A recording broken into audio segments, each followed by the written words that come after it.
Thank you for joining us. You're watching Sunday Interview with me, your host, Grevazio Zulu. Now, Zambia's image abroad seems to be taking a knock with increased allegations of corruption and poor governance against the government. Increased access and use of social media has put more pressure on government to clean up and defend the country's integrity. How has this impacted on the work of diplomats in various missions abroad? Today on the program, I feature newly appointed ambassador to Germany, Anthony Mukwita, to discuss this and many other issues.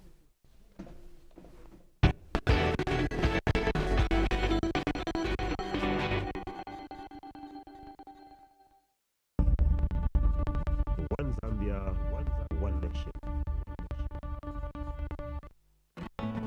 Are you a talented student thinking of a career in accountancy? Do you desire to develop a successful and internationally recognized qualification?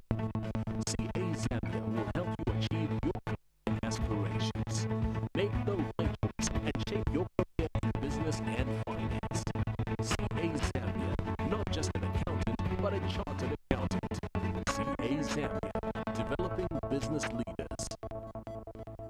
There is a new name emerging in African banking, born of the needs of the continent in the 21st century, with a vision to unleash the energy that drives Africa. In Rwanda, Nigeria, Botswana, Tanzania, Mozambique, and Zimbabwe, in Zambia, we united the forces of Bank ABC and Finance Bank.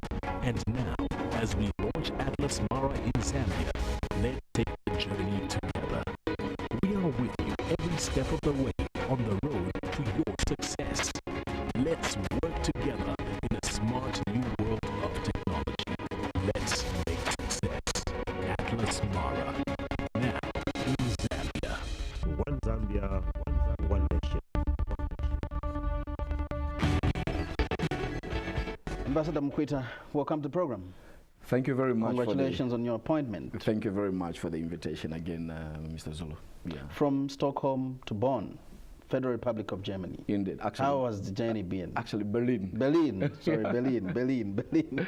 Yes. How has the journey been? The journey has been a trudge up the hill. There has been challenges here and there, but you know, when you are working for a country that has a very good reputation abroad, it's very easy as a diplomat, because mostly you are able to bring out the good things and the finer things that define a nation, rather than that which divides it. Mm-hmm. Yeah. You've moved to a very, very important mission. Germany is the world's third largest economy. Indeed. Europe's largest economy. Yeah. How can Zambia benefit from that? Zambia can benefit from using your exact words, Europe's largest economy. So how do we do things? What's our trajectory? Meaning we have to learn what has gotten Germany where it is. It has taken a long time, but they started with baby steps. They crawled, they walked, and eventually they did run. And from my initial investigation, and from everybody else who understands international development economics, the reason that they have grown to where they are now is because they utilized the human skills. They taught people to learn how to employ themselves and how to make things, how to fix things, how to create things. We, on the other hand, for a very long time, and I'm not saying it's totally a bad thing, but for a very long time, I think what we did is we taught people to go to school and learn how to get a job. That doesn't help very much, because there is only so many jobs that can get around. So what we are trying to sink our teeth in with our German-Zambia relations is how can we improve skills so that children, your children, my children, and our children's children can go and learn life-saving skills. They can go and learn how to create employment or how to employ themselves, because then they contribute to the growth of the country, rather than when they have to go and learn how to get a job.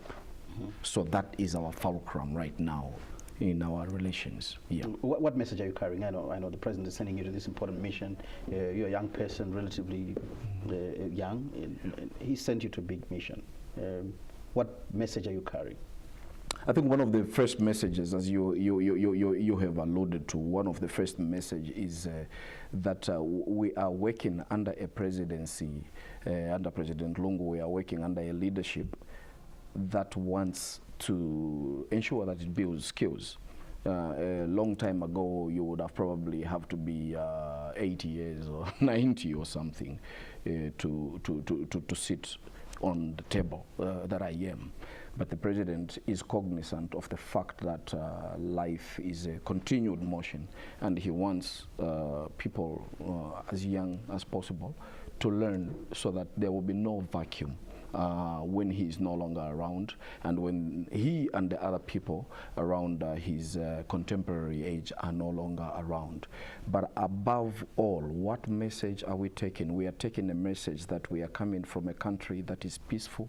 We are coming, taking a message that we are coming from a country that is stable. We are coming from a country that has political stability. We are coming from a country that respects the rule of the law. So therefore, because we've got these commodities which we take for granted, because we breathe this same air of stability, we breathe this same air of peace, we breathe this same air of predictability every day. We take it for granted, but we want to use that as a commodity.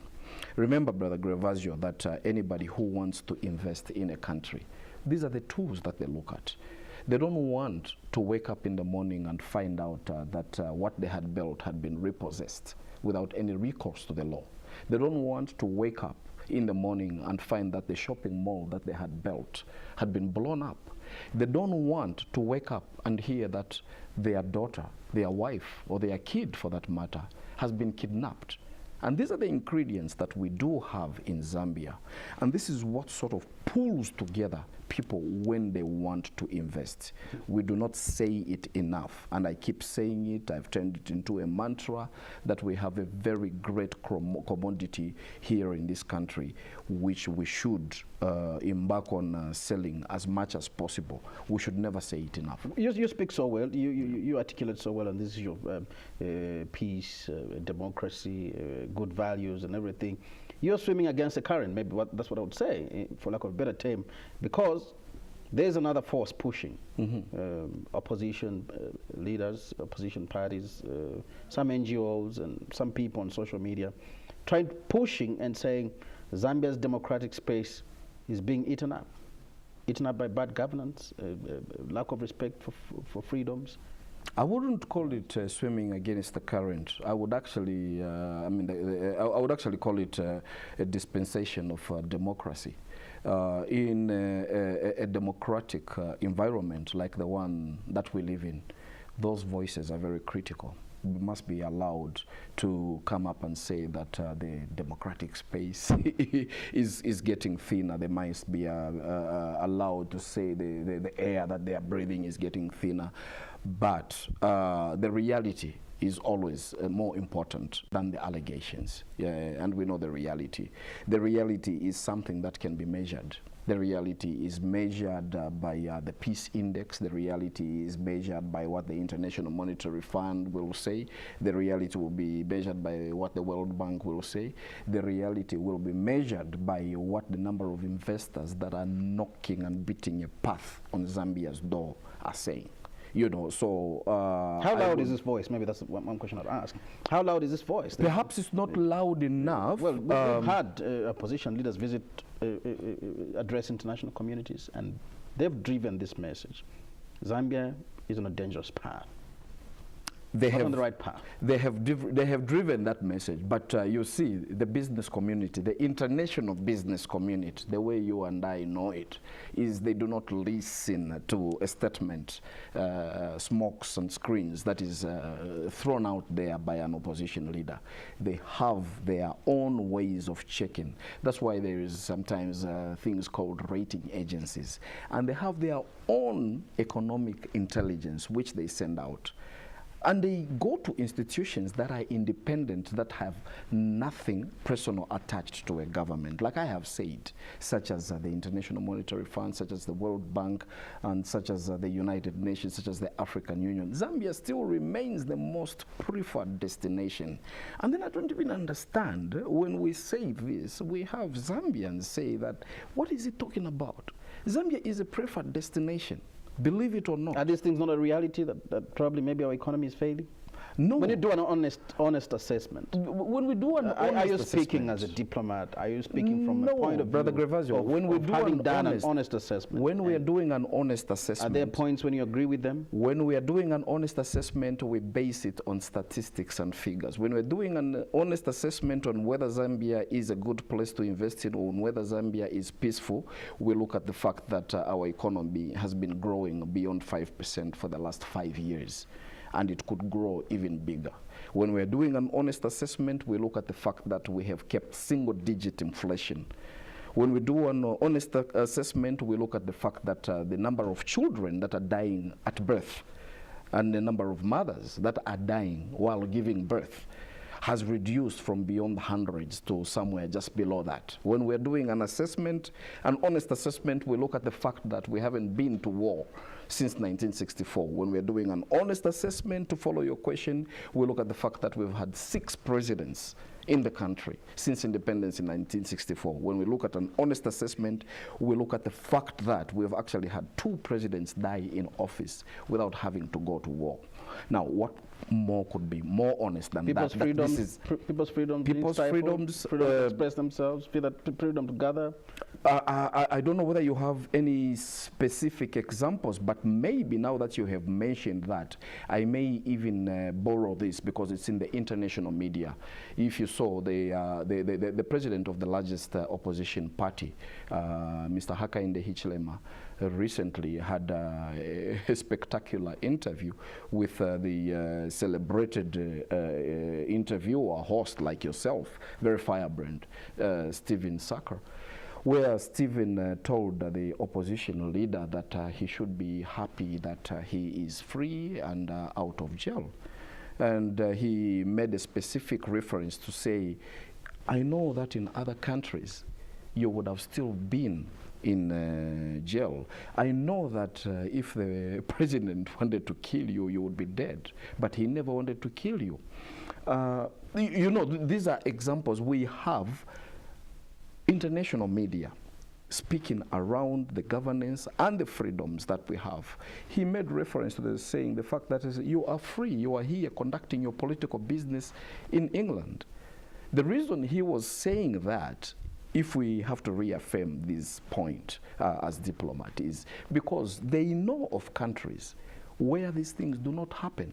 So perhaps, you know, we beat ourselves too much. There is no perfect society. There is no perfect country anywhere in the world. But we should try and look at that, which are positives about us. But instead, some people have taken it and made it their own personal business to just bash the country, which is not good, to bash the leadership, which is not good. There must be criticism, but it must come with responsibility and within boundaries. That does not go to an extent where you may set the country up in flames. You've been a diplomat in very advanced democracies, Sweden, Germany now, and what lessons can Zambia pick from there? I think Zambia is doing very good, which is why we have these very deep diplomatic credentials. I'll give an example. Like right now, you saw recently the president was receiving credentials from 13 diplomats at once. Unprecedented since independence. The reason this is happening is because our diplomatic credentials have risen, and this largely due to our chief diplomat, the president himself. People take things for granted, like new embassies opening up, and the embassies that used to have representations in other countries are now moving their stations into Zambia. This is pretty big. So this brings me back to the question you're talking about, advanced countries, where we come, such as Sweden and such as Germany, where I am now. we still have a lot to learn. Everybody has a lot to learn. Anybody who tells you that they have mastered enough knowledge, anybody that calls the other person ignorant, is definitely flawed in their thinking. So all I can say is that we keep learning from these accreditations, and they will make us better than we are presently. Are you getting any pressure? Maybe I should ask this way. Are you getting pressure from, I know that some of these missions you've been to have openly expressed concern at some issues, maybe governance issues, say for Germany. Do you get any pressure from there when there's an issue back home? No, Brother Grevasio, no. I would be lying if I said that. I would probably just give you an example of my new mission. I mean, normally it would take a very long time before you get accreditation. I got into Germany, and within 2 weeks, we already had credentials presented. The reason they do that is because they know they are standing on good footing with the country. If that did not happen, they would actually hesitate before they can even receive your credentials. I remember on my one-on-one with the president of Germany, where I was delivering a message on behalf of President Edgar Lungu. I remember the president of Germany, Mr. Frank-Walter Steinmeier, mentioning that Zambia remained a beacon of peace in the region, and he was hoping that that could continue, and that was one of Zambia's greatest points. Then I realized at that very point that Zambia was really, really respected internationally. From there on, there is another example I'd like to give you, Grevasio. We went to the Bonn climate change. I had an opportunity on the sidelines to meet with Baroness Patricia Scotland, QC. She's a very, very important woman. She was a minister once.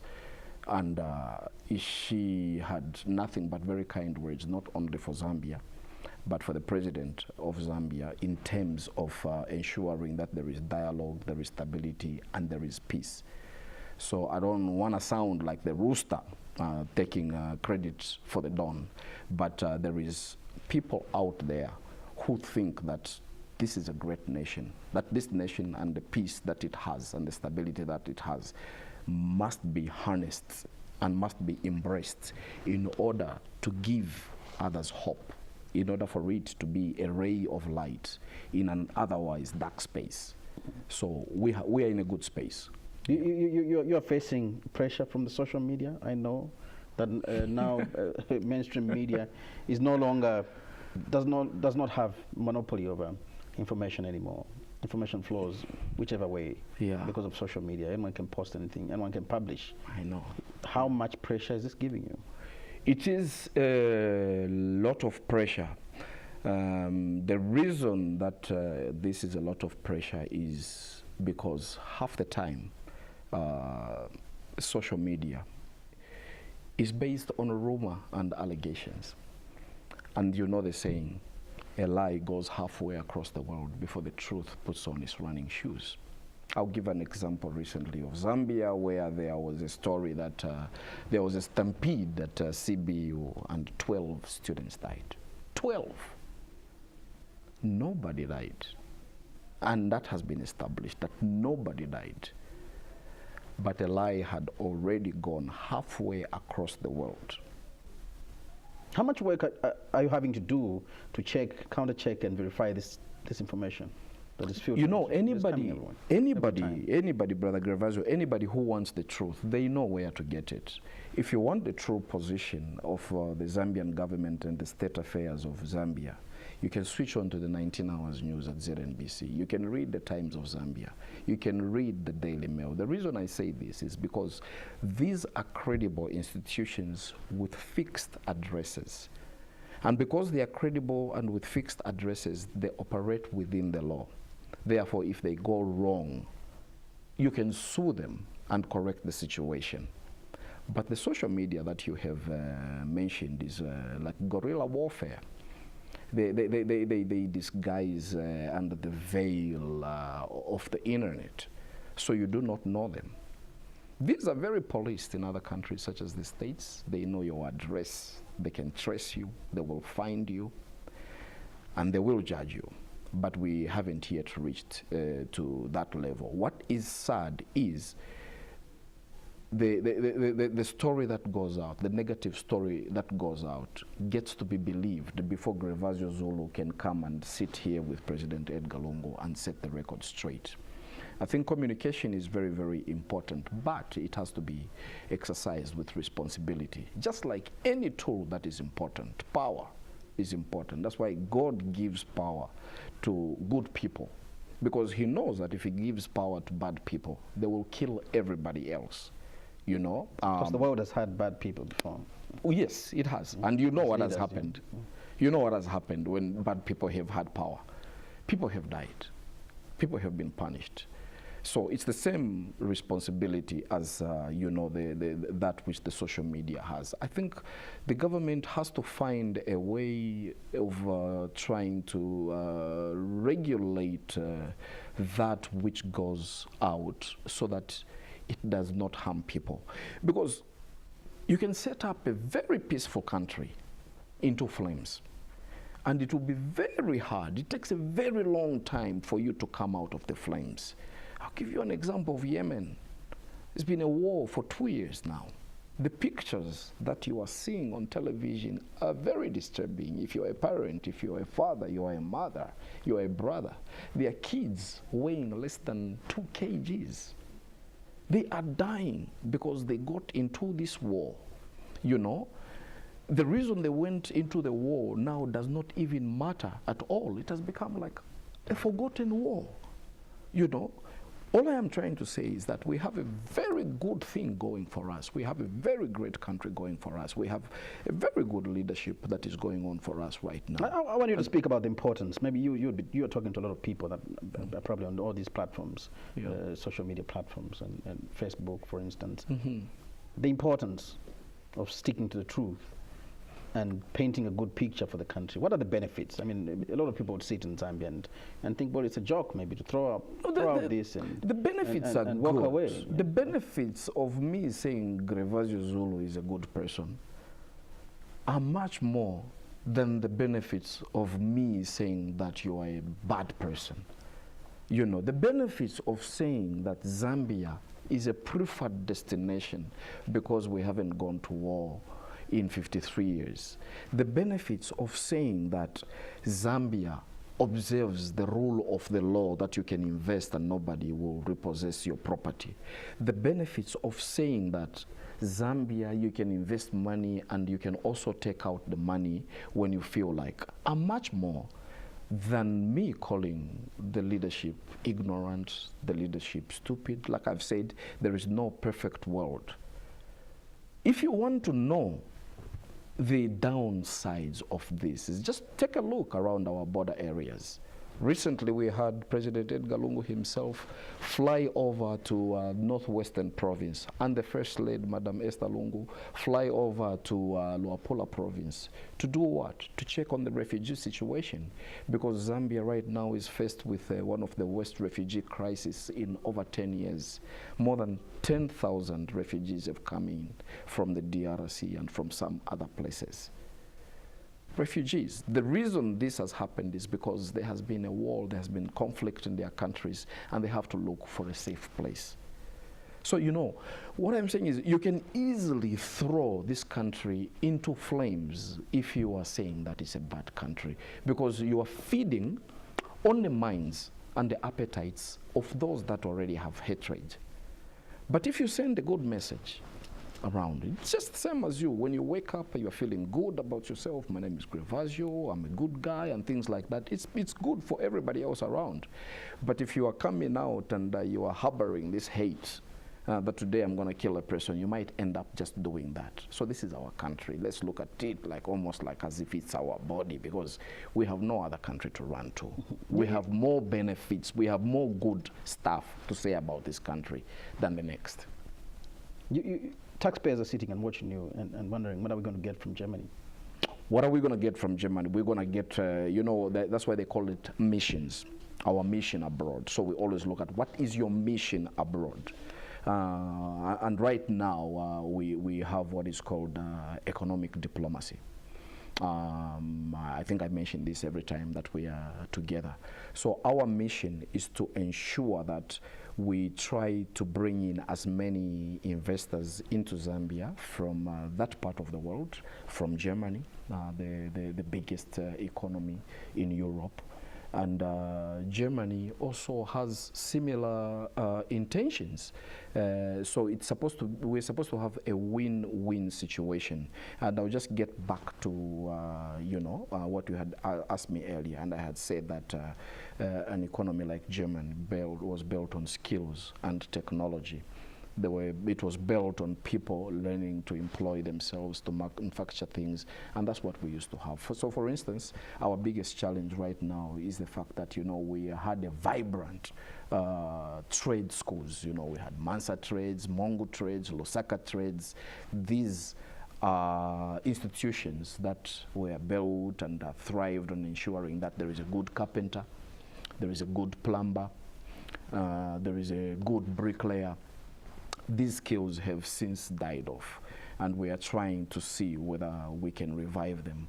And there is no better place to do that than the most technologically advanced European country in the world, like Germany.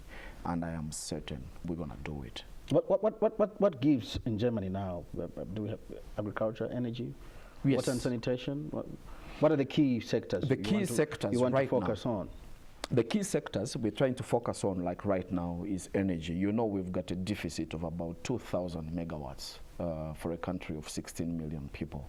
Only about 26% of the entire urban population is electrified. And everybody knows that if you want to develop, you need energy. You need power to run the mines. You need power to run agriculture.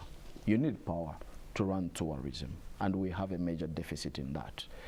We have been lacking because for more than 50 years, substantive governments have kept consumptive subsidies on in the energy sector to artificially keep the prices of tariffs and power low. But I keep saying this again, President Edgar Lungu came in and he pulled the plug off.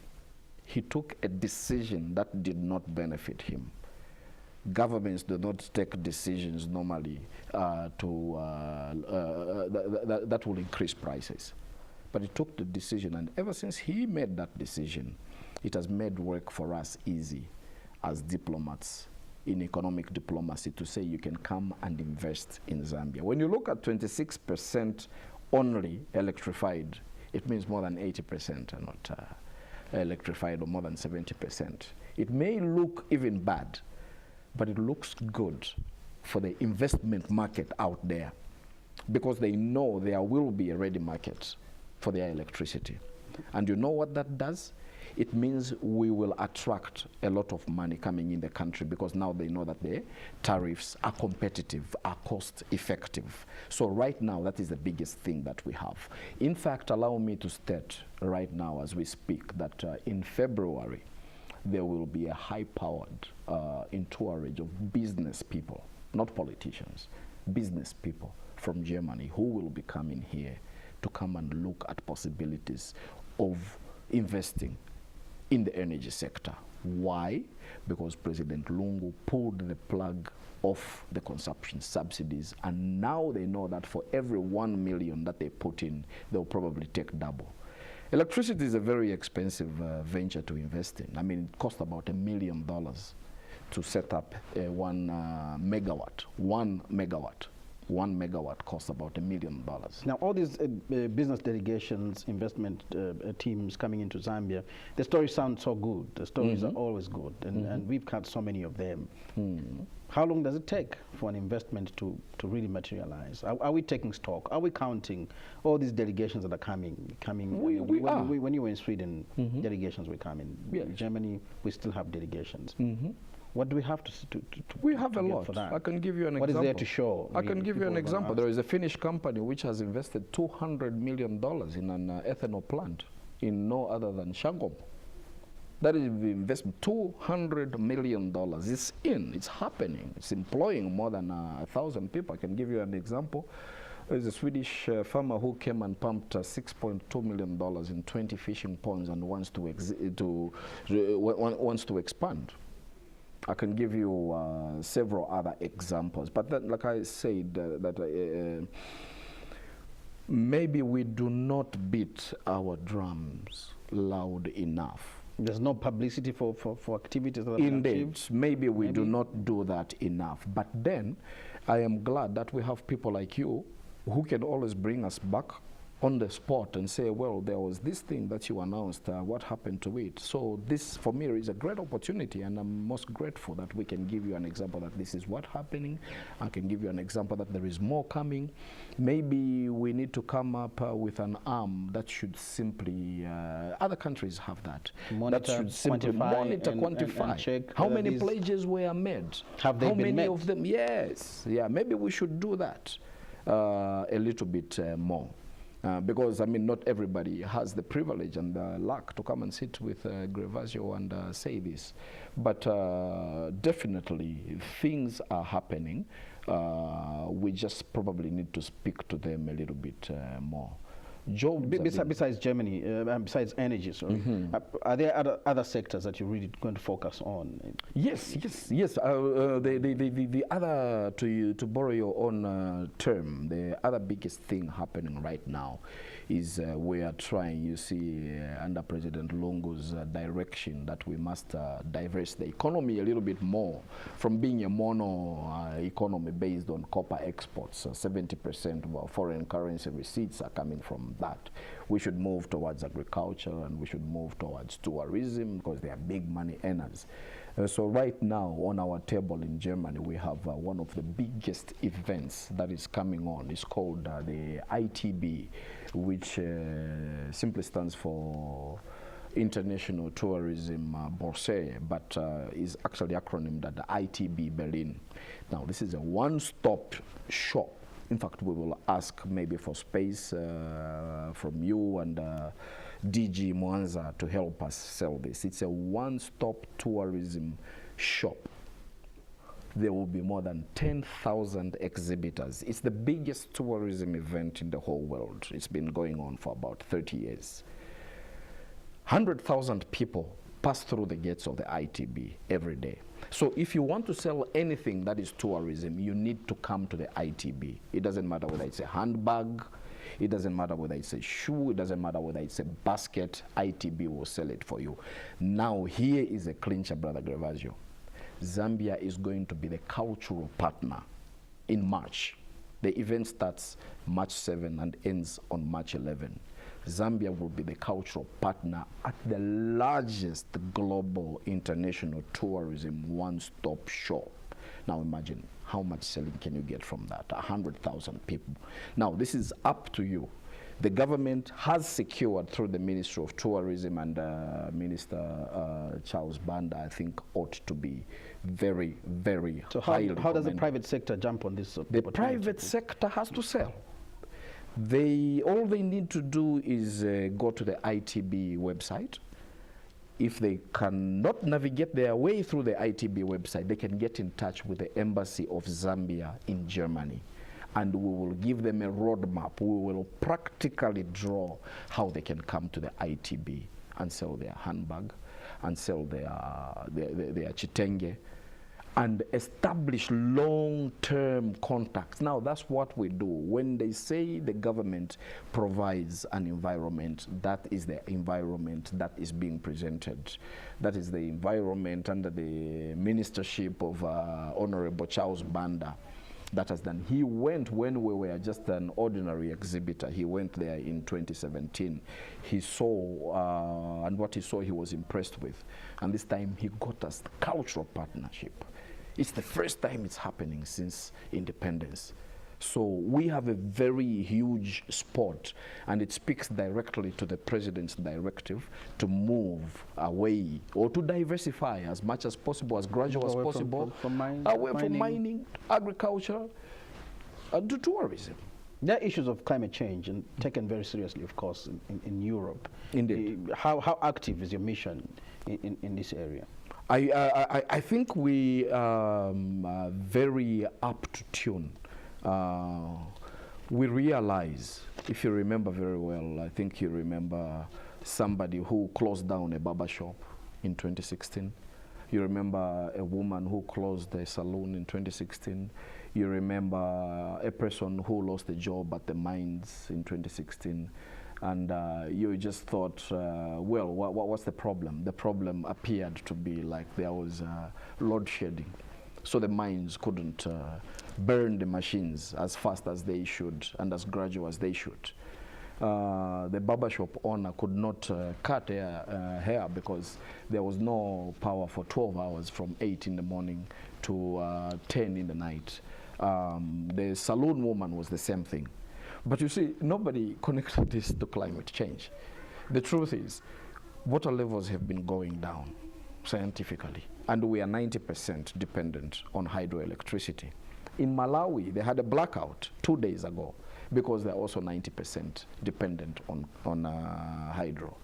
This is climate change that we are talking about. It's not a hoax, it's a reality. It's happening now, and it's going to happen again because the ozone layer is thinning and things like that. Now that sounds like jargon. So for us, our participation at the COP23, which is the Climate Change 23 in Bonn in November, was an eye-opener. Because you know what happened when we went to that meeting where we were given, actually Zambia, I was a main speaker at a sideline event of the EU. We suddenly realized that there was actually money that has been set aside by institutions internationally, which you can access in order to ensure that you mitigate and adapt the effects of climate change in future. And then we also realize that our government has not been sleeping on this issue totally. We just don't speak about enough. The Zambian government has a target of about $50 billion in the 7th National Development Plan between 2018 and 2030. That money should be used for us to find alternative ways of energy and also alternative ways of agriculture and also alternative ways of ensuring that we limit the damages that climate change can have, such as planting trees. Are we accessing the fund that is available? We are now, we are. The reason I am around this time around is because we started an initiative after the COP23. And I must say there is one gentleman who needs deep commendation, and that's the Permanent Secretary in the Ministry of Natural Resources and Lands, P.S. Trevor Kaunda. When we told him about the fact that there is these monies that exist and that all we need to do is come up with a solid plan to show that we are committed to use whatever resources we will get towards mitigation and adaptation of that, he acted immediately. Remember, that happened in November, and here today we have had meetings to consolidate that plan so that Zambia does not just become a passenger like everybody else, but Zambia can also tap into the more than $100 trillion that exist for climate change. It's there. Other countries have been accessing it because they had a plan. We had been talking about it, but we're no longer just talking about it, we are doing it. That's the reason I'm here right now. Now, let's look at your past mission and where you're going. What would you describe as some of the successes that you achieved in Sweden? I will say what I said earlier again. I don't. No. I don't want to be like. Not too many. I don't want to be like the cock taking credit for the dawn. Can we ask? It's a continuous thing. You spoke about a lot of things, and one of the issues you addressed then, when we last spoke, was the huge investment into Zambia Airways. Is it still coming that now you've moved to Germany? Is there continuity there? I am sure the ambassador of Zambia to Sweden will probably have an update on that. But from the last time, since you are asking me and I'm here, from the last time that we discussed, it was the plans to revive the railway line was still on track. and I think it is still going on. But then, as you know, these things sometimes get mixed up with other events, such as at the moment, the government of Zambia is looking at a refinancing package with the International Monetary Fund. So I don't think an investment in another source would really take precedent until the Zambian government completes what they have started with the International Monetary Fund. Then you can be able to discuss other things. Yeah, but I think from the last we discussed, I remember we had a meeting with the Minister of Finance, Honorable Felix Mutati. He appeared upbeat with his permanent secretary, Mr. Chikuba Mukuli. They all seemed very upbeat. You know, one of the biggest excitement about that investment that you have mentioned is the fact that it also comes with a grant that runs in the hundreds of millions for skills transfer. $1 million is a lot of money. 100 million is a lot of money. You know, so I think there is still that interest. So yeah, you keep your fingers crossed. Indeed. Indeed. You're an author, and we've spoken about your book so many times. I'll take you to that again, but before that, I want you to attempt to objectively analyze some of the diplomatic and economic highlights of President Edgar Lungu's reign, 2 years on, in 2015, 2016, and 2017 now. I will and I said attempt, I know. Indeed, I know. You would not really do much. Indeed, but one thing I can say is the increased visitations by heads of states from other countries coming into Zambia is testimony that President Lungu has hit the ground running, or he's doing something pretty good. He's hit the right chord. We have had presidents choosing not to go to New York, not to go to Singapore, not to go to the Bahamas for holidays. We have had the King Mswati come in the country and spend 3 nights on holiday. We have had serious presidents like Paul Kagame come and spend 2 nights. Yoweri Museveni. We have had more presidents visit Zambia in less than 3 years of President Edgar Lungu's existence as a president than since independence, since under Kaunda. Now, the significance of this, Brother Grevasio, is that the president never travels alone. Usually there is some people who are not even on the travel manifest, but they travel with the president to go and look for business opportunities, what they can sell and what they can buy, what they can invest in and what they can take back. So if I talk about 10 visitations in less than 3 years, it means that we've probably had 10 expressions of interest into Zambia. You also have to realize that whenever a president travels, an elected president, there is also international spotlight shifts in the country that is hosting that president. So Zambia is now more visible than ever before. A president knows that he will come to Zambia and nothing will go wrong on their watch. That is a major, major economic diplomatic coup in my view. That's one of the highlights, yes, I guess. Yes. We seem to be running out of time. I would have asked you to look at the laws as well, since we're looking objectively at Indeed. the analysis. Now, I want you to talk about the refugee situation and Germany's response, and probably could tie that together with just a bit on your book.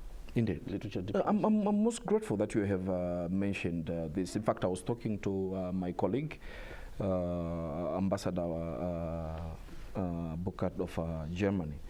But we didn't get into that. But we already thanked him in a statement already on behalf of the country.